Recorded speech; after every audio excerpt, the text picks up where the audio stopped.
ఇవాళ గంగవాయి కూర పప్పు చేసుకోబోతున్నాండి. దానికి కావాల్సిన పదార్థాలు: టమాటాలు, గంగవాయి కూర వేసుకున్నాండి, ఒక కట్ట, ఒక గ్లాస్ పప్పు, చింతపండు, పచ్చిమిర్చి, ఎల్లిపాయలు పోకండి. ఇదండి చేసే విధానం చూపిస్తా ఒకసారి చూడండి. పప్పు కడిగేసిన గంగవాయి కూడా కట్ చేసుకున్నాండి. ఇలా పచ్చిమిర్చి, ఎల్లిపాయలు పండు తీసేసుకున్నాం, ఒక గ్లాసు నీళ్ళు, టమాటా, దీనికి సరిపోయినంత పసుపు వేసుకున్నామండి. పసుపు, కొంచెం కారం. ఇప్పుడు ఈ ఆకుకూర వేసుకోండి. ఇవన్నీ వేసుకోండి. Cooker whistle వేసుకున్నామండి.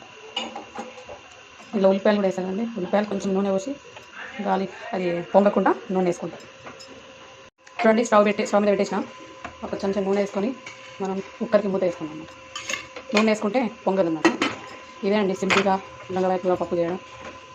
2 విజిల్ వచ్చినాక అయిపోయింది. విజిల్ కుక్కర్కి మూత తీసుకుందాం. చూడండి, పోసిపోయింది. ఇప్పుడైతే మనం కొంచెం నూనె పోసుకున్నాండి. పోపు వేసేస్తా వేడైనప్పుడు. ఇప్పుడైతే గంటె తీసుకొని చూడండి, మంచిగా మెత్తగా ఉడికిపోయింది. ఇలా కొంచెం సాల్ట్ వేసుకుంటాం. కొంచెం ఒక 5 నిమిషాలు ఉడికించి అనమాట. స్టవ్ వెలిగించాం మళ్ళీ పప్పు కింద. దీని టేస్ట్కి సరిపోయిన ఉప్పు. ఇప్పుడు చింతపండు పిసికి పెట్టుకున్నాండి. ఇది కూడా ఏం వేసేద్దాం. ఇప్పుడు మెత్తగా ఇట్లా కలుపుకోవాలన్నమాట. సింపుల్ అండి గంగవాయి కూర అంటే. మన ఆకుకూరలు ఇట్లా పప్పులు వేసుకొని తింటే ఇంకా చాలా చాలా బాగుంటుంది. ఇప్పుడైతే మనం నూనె వేడైంది. ఆవాలు, జీలకర్ర వేస్తాం. ఇలా ఎల్లిపాయ పచ్చడి వేసుకున్నాం అండి. ఇంకా నెల వేసుకున్నాం కదా పప్పులోకి. ఇప్పుడు ఏం వేస్తాం.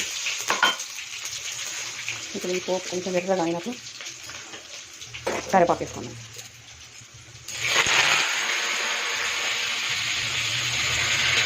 ఇలా పోపు మీద వేసుకున్నాను. చాలా టేస్ట్ గంగవాయి కూర పప్పు రెడీ. పప్పు ఇలా పోపు అప్పుడప్పుడు చేసుకొని తినండి, ట్రై చేయండి. నా గంగవాయి కూర నచ్చితే లైక్ చేయండి, షేర్ చేయండి. ఇదైతే 5 నిమిషాలు ఉడికింది అనమాట. చింతపండు మంచిగా పట్టాను పప్పుకి. ఇంతే అండి.